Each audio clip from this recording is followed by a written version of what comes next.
Okay, we're on stage 6 of the 10 different stages of a federal criminal trial, and today we're talking about the government's rebuttal. This is kind of a fun one, so stick around and let's chat about it.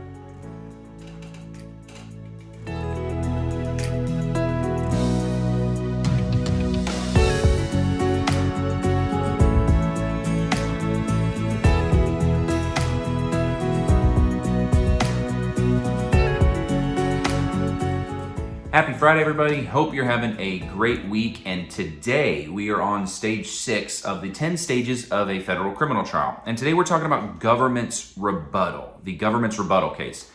This is a really interesting one. And the reason why it's really interesting is it's because it does not happen in every case. It actually, I would venture a guess to say that it doesn't happen in the majority of cases. But B, it's where a lot of hidden strategy can come into play, okay? When you're talking about the government's rebuttal, when you break it down to its most basic version, it's pretty straightforward and easy to understand. If the defendant puts on any case at all or any witnesses at all and gets to do direct examination with them during their case in chief, then the government gets a chance to put on what are called rebuttal witnesses, witnesses that will take the stand and rebut or counter something that a defense witness said on their direct testimony. Now, therein lies the strategy. The first kind of key piece is you heard me say, if the defense puts on any case at all.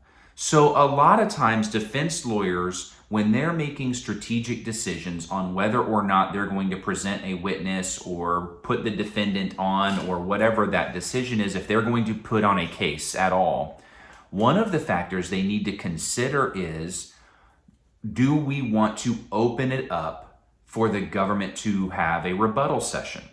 Because sometimes what will happen, it's rare, but sometimes what will happen is the government will present their case in chief. And then because trial is fluid, things happen, chaos kind of ensues, whatever the case may be, the government might forget to elicit a key piece of testimony or get a witness to say a particular thing that they really, really need for a specific charge. Or sometimes a certain witness is unavailable on the only day that they could have testified for the government. So the government doesn't get a chance to get that testimony out. By putting on a case, as if you're the defendant, and now you've opened up a rebuttal session, they have a second chance to get that testimony in. So sometimes if that piece of information is important enough, or if that witness is important enough to the government's case, it might be in the defendant's best interest to not put on any case at all and not give them the chance at rebuttal, okay? So that's a strategic decision. The other strategic decision is there might be certain portions of the evidence or there might be certain facts of the case that are not relevant or the judge ruled are not admissible during the government's case in chief because they weren't relevant or they were too prejudicial or they weren't intrinsic to the offense, or there's a multitude of reasons on why something wouldn't have been admissible. But if the defendant puts on any evidence that suggests a certain thing that now makes that evidence relevant, that evidence that was previously excluded, now it might be a chance for the government to get into all of those issues that you were trying so hard to avoid. So defendants and defense lawyers will sometimes spend months during pretrial litigating these evidentiary issues and trying to suppress the evidence and eliminate the evidence and exclude the evidence. And sometimes they succeed, they do all of that right, and they get the judge to rule in their favor that they can't go into this specific topic if you're the government. And then they screw it all up by putting the wrong witness on the stand during their case in chief, and it opens the door to all of that evidence to now come in, and it comes in like a freight train. It just comes along the track and it just runs your guy right over because you opened the door for the government to then come in and rebut what was ultimately not going to be heard by the jury, So that's another strategic decision. The other thing, there can be some gamesmanship on the government side. The rules of evidence on the federal side is that the lawyers have to exchange witness lists ahead of trial so that no side is surprised or shocked. There's no such thing as that you see on the movies like this surprise witness. I'm calling a surprise witness. That doesn't happen in 99% of cases in the federal system. But on rebuttal, there's no obligation necessarily to name your rebuttal witnesses in a lot of cases or in a lot of jurisdictions. And so federal lawyers, prosecutors can sometimes hide witnesses by making them rebuttal witnesses. So they don't have to name them on their witness list. They don't have to disclose their identity to defense lawyers. And then if the defendant gets up there and says something that the prosecutors know, I have a witness that will say that's not true, they can bring that person in. Defense lawyer is completely unprepared, doesn't know who this person is. What are they going to say? I haven't interviewed them. I haven't reviewed any notes. And now they're caught off guard.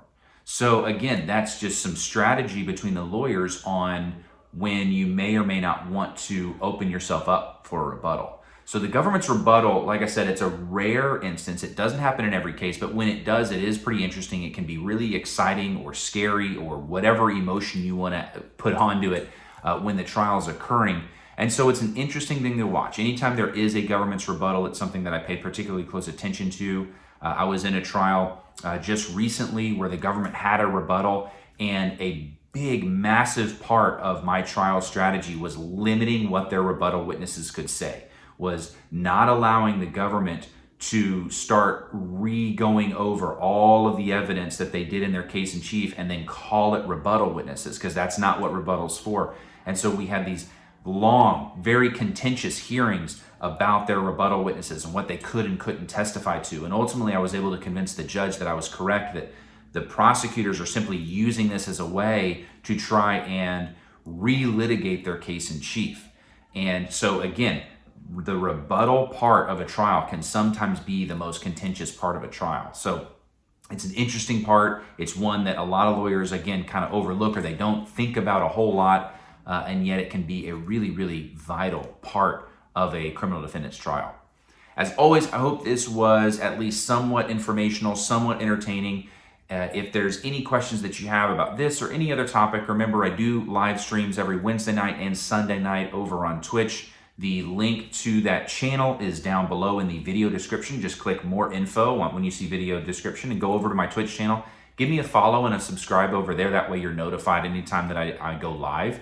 You can jump in there, ask whatever questions you have. You can tell me why I'm wrong on the law. You can point out a case that I may have not seen. I love having those discussions. I love learning. I love constantly honing my skills, both as a lawyer and a litigator. So the more people, the merrier. Come to my live streams and let me know what your thoughts are, or what questions you have, or what you'd like to see me do more videos on, because that's what it's there for. Hope you have a wonderful rest of the week. I hope you have a great weekend and a great week next week. I look forward to seeing you next Friday when we'll hit stage 7 of the 10 stages of a criminal trial. So until I see you then, everybody be good and stay on the right side of the bars.